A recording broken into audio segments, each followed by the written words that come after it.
Now that our Beetle's ready for an engine, I better get our engine ready for the road.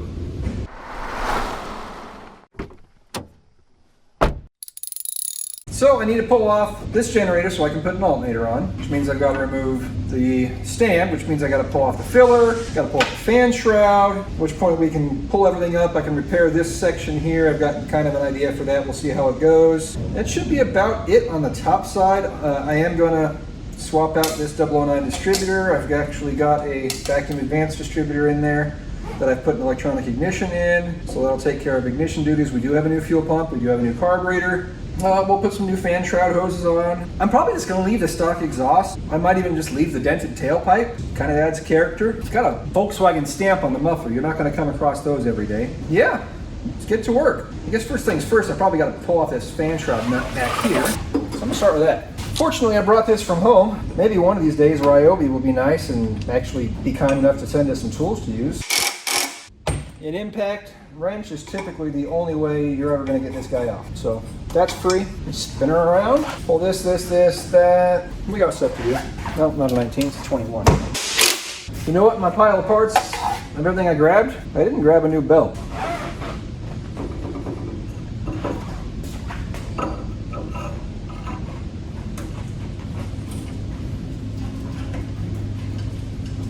Oh, never mind. We've got a cracked pulley right there. That's not long for this world, so as much as I'd like to keep the original pulley on here, we're definitely have to swap that out as well. Oil filler neck nut, or oil filler. That guy keys into it.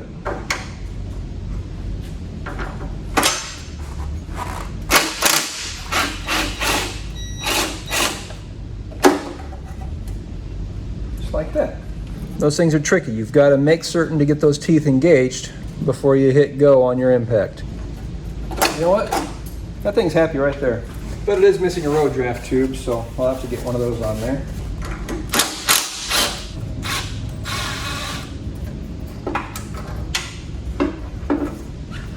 And I want to reuse this, so maybe I'll hold on to it. Where did you go? You couldn't have gone far. There you are. I see you.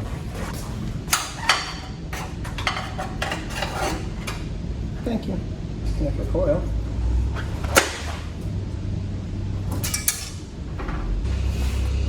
These guys here and here. And since we don't have a thermostat, that should be it.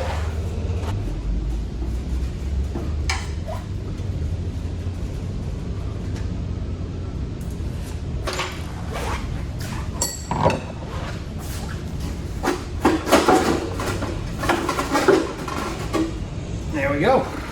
Yeah, let's pull this guy off. Ooh, more gunky gunks. Oh, nice. Didn't even have bolts in there. And the stock nutsert blew out, so they put in another one there, or just a sheet metal screw there. Not ideal, but it worked. Of course, now we got that large hole right there. I had these things made a couple of years ago, specifically for my Super Beetle. What if I was to like trim that out, put it in there somehow? I'll figure out something. That and that, and we can pull that up and out. Might as well just pull that aside for safekeeping.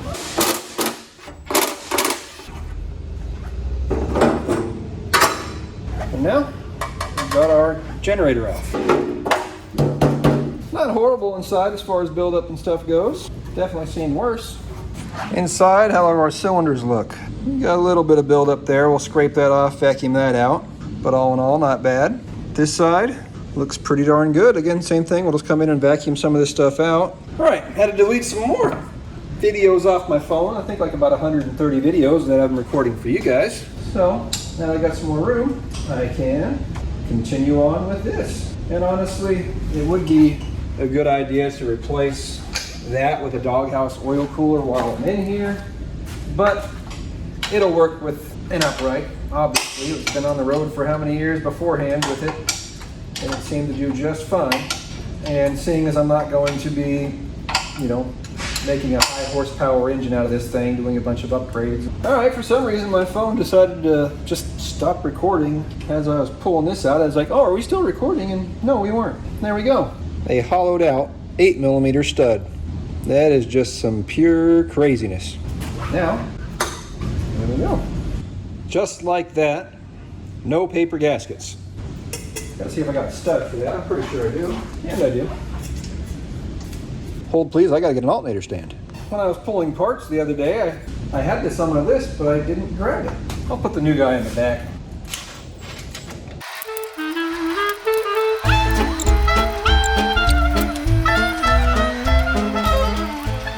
Generator fuel pump with an alternator.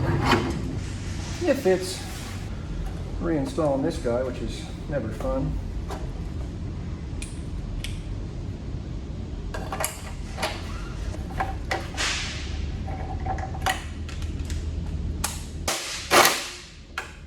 Beautiful.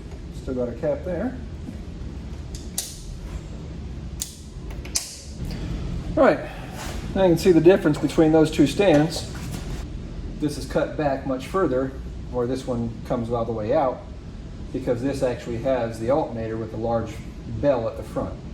All right, so now I'm going to save that. I can't save that, unfortunately. Note the order of removal. Fan hub, nut, dishwasher, fan. We've got 1, 2, 3 pulley spacers, inner hub, and then our generator. Now we've got to pull off our backing plate. Note that points down, and this doesn't actually have a vent hole.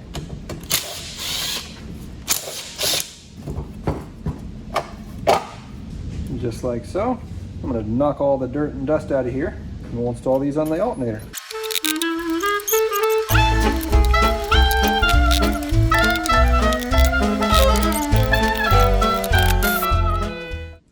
Very little wobble. I like it. The main thing is, of course, once we put it in the fan shroud, how does she sound as far as is there any grinding or otherwise, but that's a different story. It appears that we clear. Even by pushing down on it, still seems good. All right. Now, come up with a game plan, take care of some of these extra holes.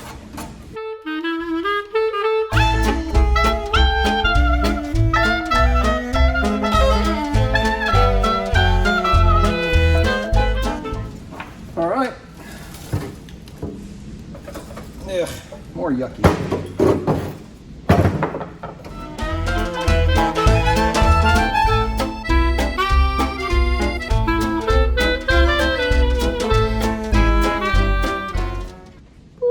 All right, we are basically short of a pulley and a belt, right back where we started.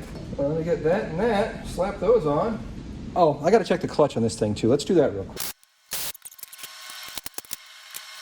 Well, it's got good material. It's not at all glazed. I think it's more rust than anything. Give it the old stand test on the pressure plate. It's not a 2,100 pounder by any means, but I think she'll fly.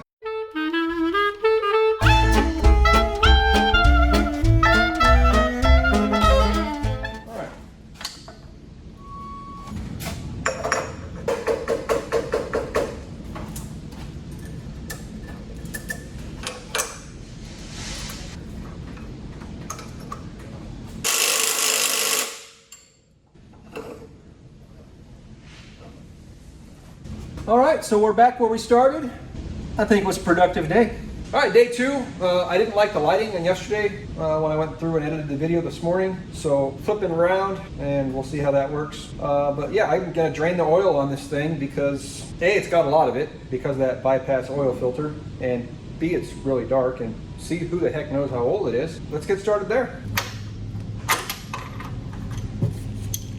Bought gloves yesterday. I never hardly ever wear gloves. For the good of my skin, I might as well start. Oh wow. That is chunky, to say the least.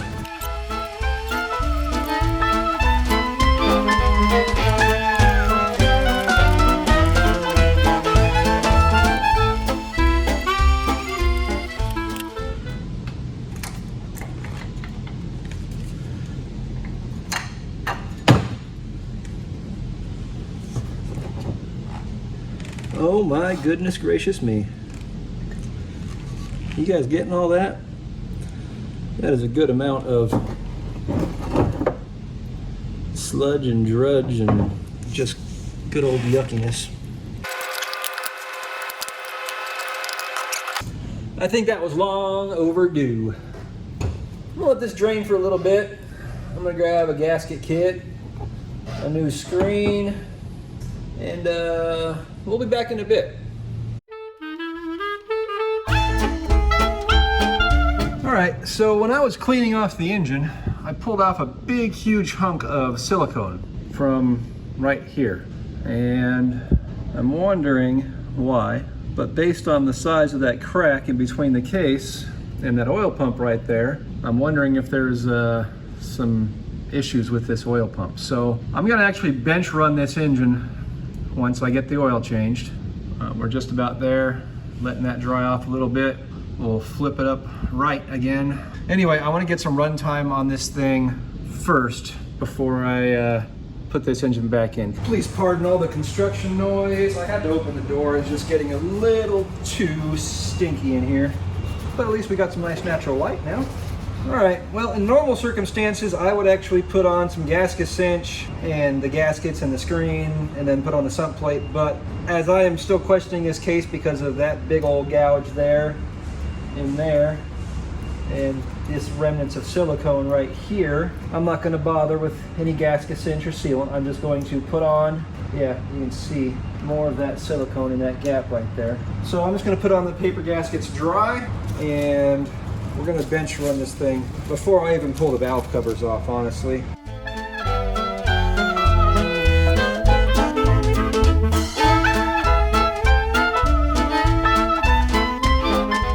All right, I'm gonna throw some spark plug wires on this thing, rewire this coil up, just generally get this thing ready to run as it sits on the stand, but that starts with some fresh oil. And we don't need that to be capped off anymore. Don't need that to be capped off anymore. That needs to be capped off still. I'm going to use Valvoline VR1 Racing and Classic Cars. It's specifically designed for push rod and flat tap engine. Whatever you're doing with your oil in your Volkswagen, make sure that you have zinc. Here, I'll show you my bench testing setup. We've got an old junk transmission cut down to bolt on there and there, so we can still bolt on a starter. Starter, we've got power. Off the case, we've got our ground. Yeah, we're running 2 battery positive cables, but we're smart enough to know what we're doing. We've got power to our coil, power to our starter. So with those 2 wires, you know, this is all this thing needs to run. The red wire obviously going to our coil, to a little jump connector in case we want to plug in gauges or otherwise. So we've got a wire to our coil, from our coil to a warning light, and that will tell us if our alternator's working, which it is. We can also unplug it, plug it into our oil pressure switch, and tell if that's working, and we're building oil pressure, which we are. So yeah, that is our bench testing setup. It works. Could we have something fancier? Yeah. Do I want to build something fancier? Yeah, but we haven't got there yet.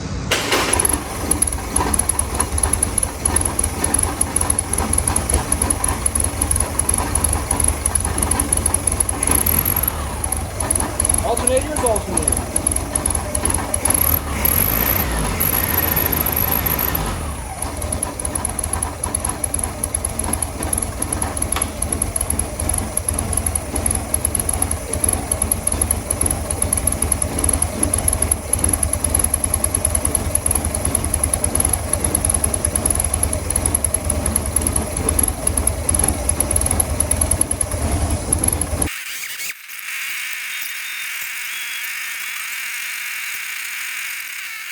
All right, so, I mean, it's probably been a good 30 plus minutes. I cleaned up underneath just to make certain that I wasn't seeing old stuff or new stuff. The only drop we've got of oil is brand new clean oil when I overfilled the oil filler. It's still dripping off of right there, but other than that, I need to tighten the belt. I need to go through and adjust the valves, which I can't do now because the engine's warm. We got a pretty good rattle coming from that guy right there, so I'm gonna put a washer and bolt right there, tighten that guy down. This guy's missing it as well, but everything's nice and tight here. Just for fun, I threw an air filter on there just because why not? We're gonna need an air filter. I've got to pull out the spark plugs, put new spark plugs in, pull off the valve covers, do the valve adjustment. All in all, she's a runner. She sounds good. On a hunch, I went out to one of our cars out in the back that we picked up from Kyle, and it had the heat riser block-offs, the 1971 Super Beetle. So guess what? I commandeered them for this. So a little bit more engine tin in place. We're still missing the pulley cover, but what you gonna do? I'll keep an eye out for them. And I tightened up the alternator belt. So that wraps up the week of September. Today is Friday the 22nd. Time's ticking down, so we've got to get to the show, but in the meantime, aloha.